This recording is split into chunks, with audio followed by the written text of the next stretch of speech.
Hello friend, સ્વાગત છે તમારું મારી ગુજરાતી રસોઈ ટિપ્સ ચેનલમાં। તો આજે આપણે બનાવીશું દૂધીના કોફતા।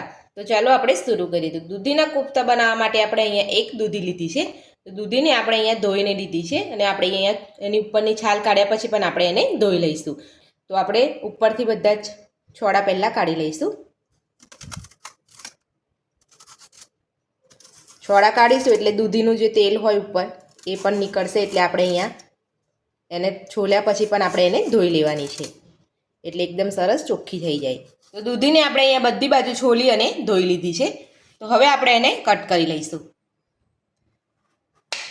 તો બે ભાગ આપણે કરી લઈશું। તો તમારે આ રીતની દૂધી લેવાની છે જેમાં બી ના હોય। તો હવે આપણે અહીંયા છીણી લીધી છે। તો છીણીને આપણે અહીંયા તમે જોઈ શકો છો, અહીંયા આપણે આ નોર્મલ છીણ છે અને આપણે અહીંયા આ બાજુ જાડું છે। તો આપણે અહીંયા જે નોર્મલ છે એ જ આપણે અહીંયા છીણ કરવાનું છે। તો હવે આપણે એને છીણી લઈશું દૂધીને।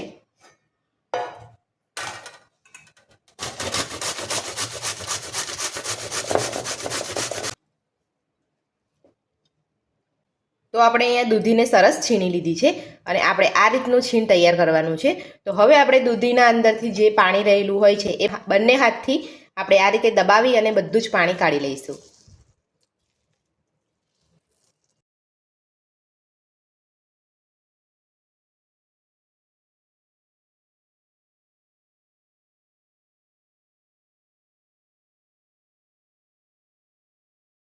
તો આપણે અહીંયા દૂધીમાંથી પાણી કાઢી લીધું છે।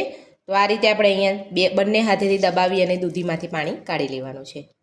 તમે જોઈ શકો છો હજુ પણ પાણી નીકળે છે। તો આ રીતે બરાબર બધું દબાવી અને દૂધીનું પાણી સરસ કાઢી લેવાનું છે છીણનું। તો આપણે અહીંયા બધું છીણમાંથી પાણી કાઢી લીધું છે। તો આ રીતે આપણે અહીંયા બધી છીણમાંથી આપણે પાણી કાઢી લઈશું। તો આપણે અહીંયા બધા જ છીણમાંથી પાણી કાઢી લીધું છે અને તમે જોઈ શકો છો અહીંયા કેટલું બધું પાણી નીકળ્યું છે। તો આ રીતે દૂધીમાંથી પાણી આપણે અહીંયા કાઢી લેવાનું છે। તો આપણે અહીંયા દૂધીના છીણમાંથી જે પાણી કાઢ્યું છે એ પાણી આપણે ફેંકવાનું નથી। જ્યારે આપણે કોફતા બનાવીશું ત્યારે એની અંદર હું ઉપયોગ કરીશ, એ હું તમને પછી બતાવીશ, એટલે પાણી આપણે ફેંકવાનું નથી।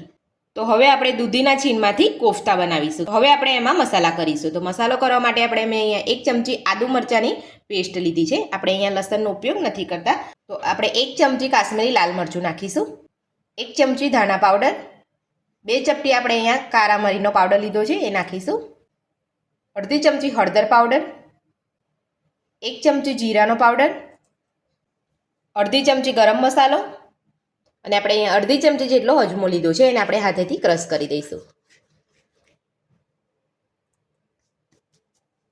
ત્યારબાદ આપણે થોડા ઉપરથી લીલા ધાણા નાખીશું। તો હવે આપણે મિક્સ કરી લઈશું।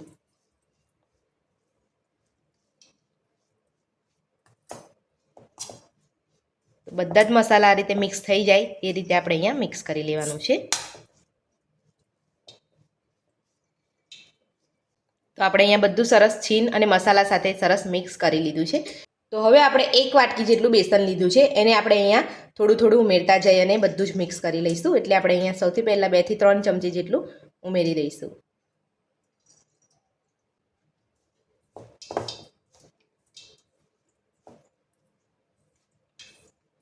તો આપણે અહીંયા બેસનનું પ્રમાણ થોડું ઓછું રાખવાનું છે છીણ કરતાં, એટલે આપણે અહીંયા 1 વાટકી બેસન લીધું છે અને આપણે થોડું થોડું ઉમેરતા જવાનું છે।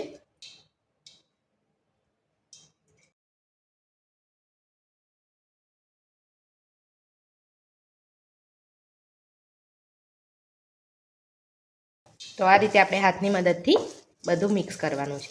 તો હવે આપણે સ્વાદ પ્રમાણે મીઠું નાખીશું। તો મીઠું આપણે અહીંયા આ બધું મિક્સ થઈ જાય મસાલા ત્યારબાદ જ આપણે અહીંયા મીઠાનો ઉપયોગ કરવાનો છે। તો હું તમને જણાવી દઉં છું કે મીઠાનો ઉપયોગ આપણે છેલ્લા કેમ કરવાનો છે, કારણ કે મીઠામાંથી પાણી જલ્દી છૂટી જતું હોય છે। તો આપણે અહીંયા કોફતા બનાવીશું તો અહીંયા પાણી છૂટી જશે તો આપણા કોફતા એકદમ છૂટા પડી જશે ને સરસ રીતે બોલ વળે નહીં અને તળાઈ પણ નહીં। એટલે આપણે આ રીતે બધું મિક્સ કર્યા બાદ જ આપણે અહીંયા મીઠાનો ઉપયોગ કરવાનો છે। તો આ રીતે તમારે લાસ્ટમાં મીઠું ઉમેરવાનું છે, પહેલાં મીઠું નથી ઉમેરવાનું। પહેલાં મીઠું તમે ઉમેરી દઈશું તો પાણી જલ્દી છૂટી જશે અને તમારે અહીંયા ચણાનો લોટ છે, જે બેસન છે એ તમારે અહીંયા વધારે ઉમેરવું પડશે। તો હજુ આપણે અહીંયા 1 ચમચી જેટલું બેસન ઉમેરી દઈશું।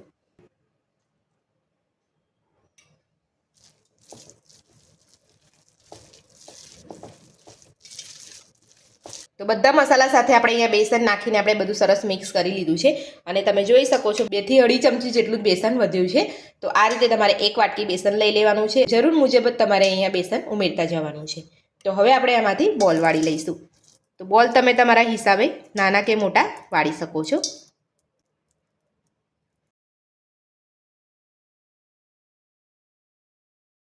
તો આ રીતના આપણે બોલ વાળી લેવાના છે.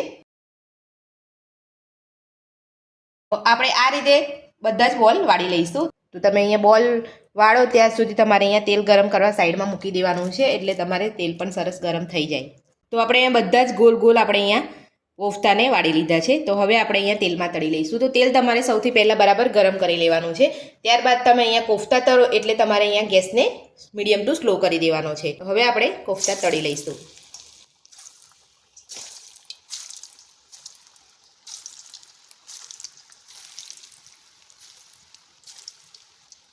તો હવે આપણે કોફતાને તળાવવા દઈશું. તો આપણે તળવા મૂકીએ એટલે આપણે ગેસને ધીરો કરી દેવાનો છે. જો આપણે અહીંયા ફૂલ ગેસમાં કરીશું તો કોફતા જે છે આપણા ઉપરના એ ઉપર લાલ થઈ જશે અને અંદરથી કાચા રહી જશે.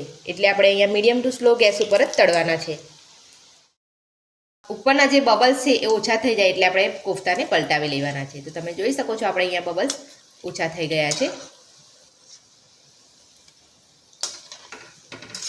તમે જોઈ શકો છો અહીંયા આપણે મંચુરિયન બોલ જેવા આપણે અહીંયા કોફતા બન્યા છે. તો કોફતાને આપણે અહીંયા તળાવવા દેવાના છે.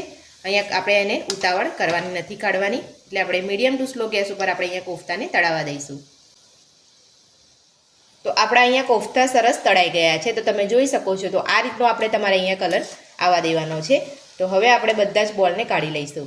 તો આ રીતે આપણે બધું જ તેલ પહેલાં કાઢી લેવાનું છે. ત્યારબાદ જ એક વાસણમાં લેવાના છે.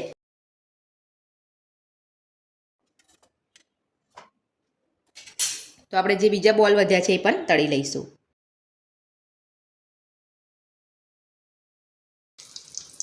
તો આ રીતે તમારે સૌથી પહેલાં ગરમ કરી દેવાનું છે તેલ બરાબર.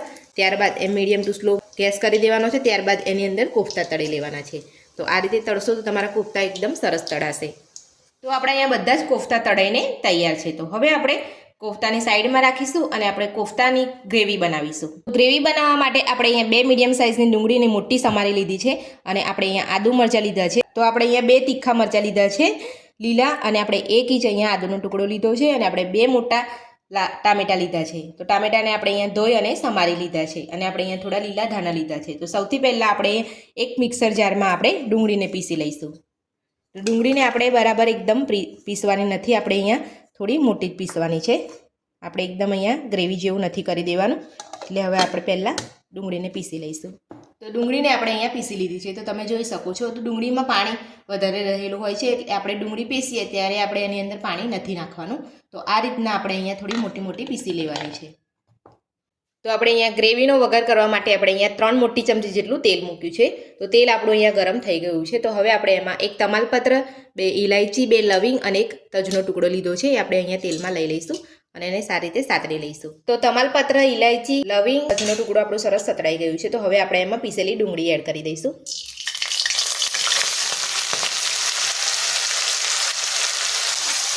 ત્યારબાદ આપણે આ રીતે મિક્સ કરી લઈશું. ડુંગળીને આપણે અહીંયા ધીમી આંચ ઉપર સાતળી લઈશું. તો ગ્રેવીને આપણે અહીંયા થોડી ગોલ્ડન બ્રાઉન થાય ત્યાં સુધી સાતળવાની છે.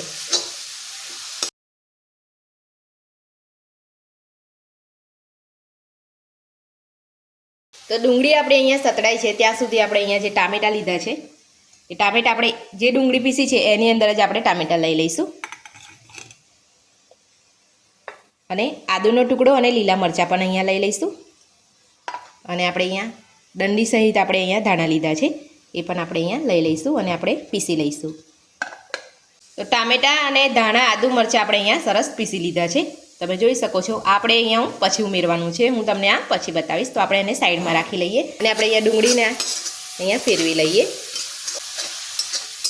તો ડુંગળીને આપણે અહીંયા સરસ સાતળી લેવાની છે, એટલે જે એનો કાચો ભાગ હોય એ બધો જતો રહે. તો ડુંગળી આપણે અહીંયા સતળાઈ ગઈ છે. તો હવે આપણે એમાં 1 ચમચી ધાણા પાવડર નાખીશું, 1 ચમચી કાશ્મીરી લાલ મરચું નાખીશું, અડધી ચમચી આપણે જીરું પાવડર નાખીશું. તમારી પાસે આ રીતનું જીરું પાવડર ના હોય તો તમારે જીરુંને થોડું શેકી લેવાનું અને પછી તમારે મિક્સર જારમાં પીસી લેવાનું, એટલે તમારો જીરા પાવડર તૈયાર થઈ જશે. અડધી ચમચી હળદર પાવડર, 1 ચમચી આપણે બેસન લઈશું. તો બેસન આપણે અહીંયા ગ્રેવીને ઘટ કરે છે એટલે આપણે અહીંયા બેસનનો ઉપયોગ કરીએ છીએ. તો આ રીતે તમે બનાવશો તો તમારી ગ્રેવી એકદમ ટેસ્ટી અને સરસ જાડી બનશે. તો આપણે આ બધું જ મસાલા સાથે સરસ આપણે એને સાતરી લેવાનું છે. તમારે અહીંયા બેસન ઉમેર્યા પછી તમારે અહીંયા ખાસ ધ્યાન રાખવાનું છે કે તમારે અહીંયા સરસ સતડાવા દેવાનું છે. તો તમે જોઈ શકો છો આપણું અહીંયા બેસન થોડું ફૂલી ગયું છે અને આપણે તમે અહીંયા બરાબર બેસનને સતડાવા નહીં દો તો તમને થોડું કાચું કાચું લાગશે. એટલે આપણે અહીંયા સારી રીતે બેસનને સાતરી લેવાનું છે. તો આપણે અહીંયા બધું સરસ સતડાઈ ગયું છે. તો હવે આપણે એમાં જે પાણી દૂધીનું બચાવ્યું છે એ આપણે અહીંયા થોડું ઉમેરી દઈશું.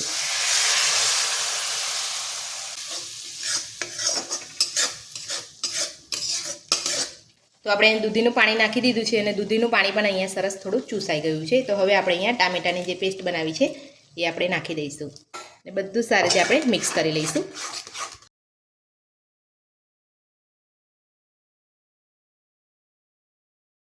હવે આપણે અહીંયા ગ્રેવીને 2 મિનિટ માટે થવા દઈશું. તો આપણે અહીંયા 2 મિનિટ ઢાંકી લઈશું. તો 2 મિનિટ થઈ ગઈ છે. તો હવે આપણે અહીંયા ચેક કરી લઈશું. તમે જોઈ શકો છો તેલ આપણે અહીંયા ગ્રેવી પર આવી ગયું છે ઉપર. તો આપણે અહીંયા બધું આ રીતે હલાવીને મિક્સ કરી લઈશું. તો હવે આપણે અહીંયા થોડી કસૂરી મેથી નાખી દઈશું. તો આપણે આ રીતે હાથેથી ક્રશ કરીને નાખી દેવાની છે. અડધી ચમચી આપણે ગરમ મસાલો નાખીશું. બધું જ આપણે મિક્સ કરી લઈશું.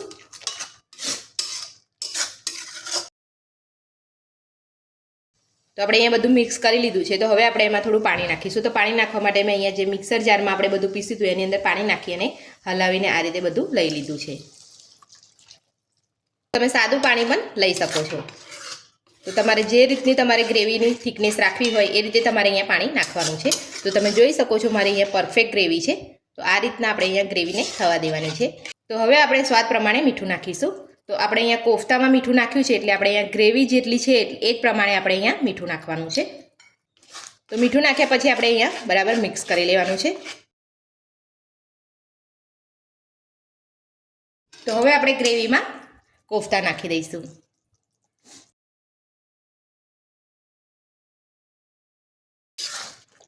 આ રીતે કોફતા નાખ્યા પછી આપણે બધું સરસ મિક્સ કરી લઈશું. તો તમે જોઈ શકો છો આપણે અહીંયા કોફતામાં ગ્રેવી દેખાઈ રહી છે.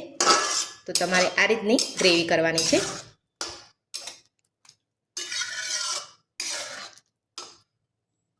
તો કોફતા નાખ્યા પછી આપણે અહીંયા 2 મિનિટ ઢાંકી લઈશું. 2 મિનિટ થઈ ગઈ છે. તો હવે આપણે ચેક કરી લઈશું. અહીંયા તમે જોઈ શકો છો આપણે અહીંયા ગ્રેવીમાં સરસ તેલ છૂટું પડી ગયું છે. તો આપણો અહીંયા દૂધીના કોફતા બનીને તૈયાર છે. તો આપણે અહીંયા વધારે પડતા નથી થવા દેવાના, નહીં તો આપણા કોફતા જે છે અહીંયા ફોગાઈ જશે. તો હવે આપણે ગેસ બંધ કરી લઈશું અને ઉપરથી થોડા લીલા ધાણા નાખી દઈશું અને બધું સારી રીતે મિક્સ કરી લઈશું. તો આપણા દૂધીના કોફતા બનીને તૈયાર છે. તો હવે આપણે સર્વ કરી લઈશું. દૂધીના કોફતા બનીને આપણા તૈયાર છે. તો મારી આ રીતથી તમે ઘરે એકવાર જરૂરથી ટ્રાય કરજો. ખૂબ જ ટેસ્ટી બનશે અને ઘરમાં બધાને ભાવશે. મારી રેસીપી પસંદ આવે તો મારા વિડીયોને લાઇક કરજો, ચેનલને સબસ્ક્રાઈબ કરજો, તમારા મિત્રોને જરૂરથી શેર કરજો. Thank you.